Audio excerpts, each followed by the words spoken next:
Hello friends, welcome back to our YouTube channel. आज हम पढ़ने वाले हैं रूल ऑफ लॉ, कानून का शासन किसे कहा जाता है और इसके संबंध में जितने भी पक्ष हैं उसको हम पढ़ेंगे।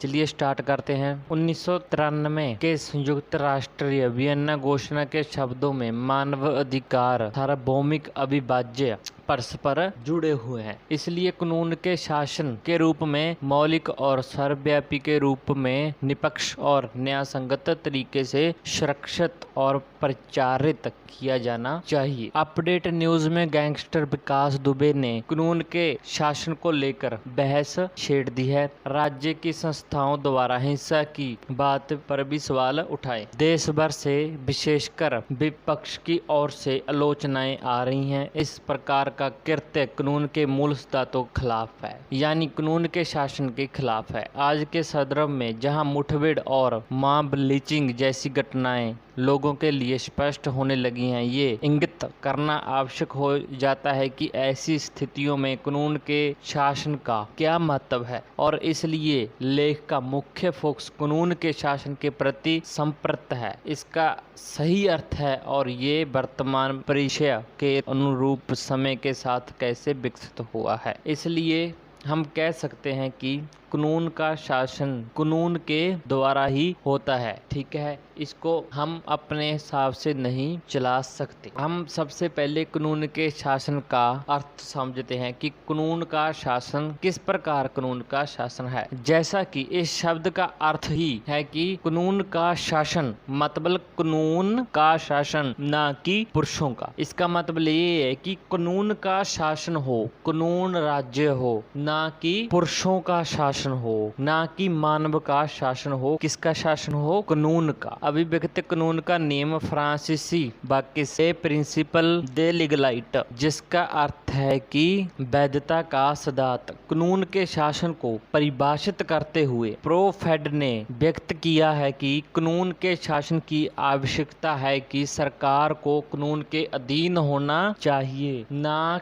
कानून को सरकार के अधीन। मतलब हम इसका अर्थ सिंपल रूप से ये कह सकते हैं कि कानून का शासन उसे बोला जाता है जो कि कानून द्वारा सब काम किया जा रहा हो, उसे कानून का शासन बोलते हैं। अब प्रोफेसर वेड ने कहा है कि कानून के शासन की आवश्यकता ये है कि जो सरकार है वह कानून के अंडर आती हो, कानून सरकार के अंडर ना आता हो। ये हमें प्रोफेसर वेड ने बोला है। रूल ऑफ लॉ का ब्लैक लॉ डिक्शनरी के अनुसार बताया है कि कानून के नियम को विशेष रूप से कानून की सर्वोच्चता रूप में परिभाषित किया जा सकता है। यहाँ ज्ञात सिद्धांतों या कानून को लागू करके निर्णय लिया जाता है। कानून रूल ऑफ लॉ को कई विद्वानों ने परम सत्ता प्रतीक के रूप में परिभाषित किया है, जिसे कोई भी व्यक्ति ओवरराइड नहीं कर सकता।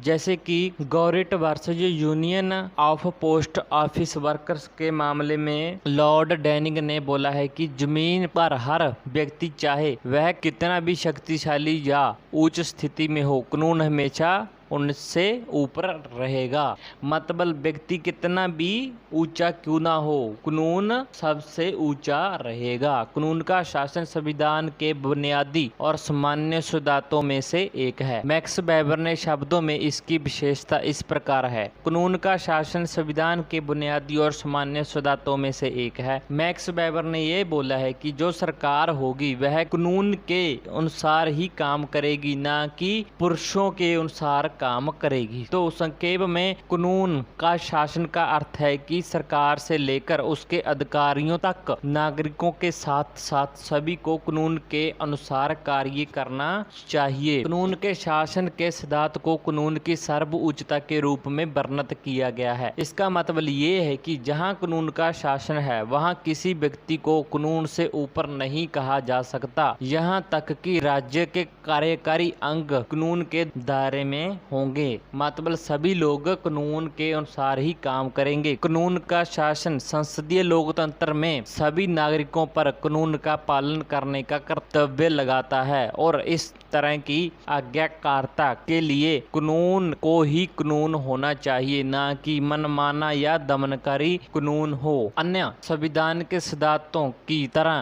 कानून के शासन का उद्देश्य लोगों की स्वतंत्रता और मौलिक अधिकारों का उत्थान है। कानून के शासन ने ये सुनिश्चित करने के लिए प्रतिपादित किया है कि कार्यपालिका देश के कानून का उपयोग व्यक्तियों की स्वतंत्रता को दबाने या कम करने के लिए नहीं करती है। अब हम रूल ऑफ लॉ का ओरिजिन पढ़ते हैं कि जो रूल ऑफ लॉ है उसका ओरिजिन कब हुआ और कैसे हुआ, कौन कौन से इसके समर्थक थे। सबसे पहले माना जाता है कि कानून के शासन के सिद्धांत के पहले समर्थक अरस्तु, प्लेटो, सिसरो सहित यूनानी दार्शनिक थे। उदाहरण के लिए प्लेटो ने अपनी पुस्तक कंप्लीट वर्क्स ऑफ प्लेटो में लिखा है कि राज्य का पतन दूर नहीं है जहां कानून को अधिकारियों के अधीन बना दिया जाता है, लेकिन उन राज्यों में जहां कानून को सर्वोच्च माना जाता है ये हर समय फलता फूलता रहता है। मतलब जिस जगह पर अधिकारियों ने अपने हाथ में कानून ले लिया है वहां राज्य का खत्म होना का है, मतलब वहां पर राज्य का पतन होगा ही होगा। परंतु जहां पर अधिकारी कानून के अनुसार काम कर रहे हैं वह कानून फलता फूलता रहता है। कानून का शासन एक प्राचीन आदर्श है जिसे सबसे पहले यूनानी विद्वान अरस्तु ने प्राकृत व्यवस्था में निहित नियमों की एक प्रणाली के रूप में प्रस्तुत किया था। इंग्लैंड में कानून का शासन 1215 के आसपास शुरू हुआ था, जब इंग्लैंड के किंग जॉन ने 1215 के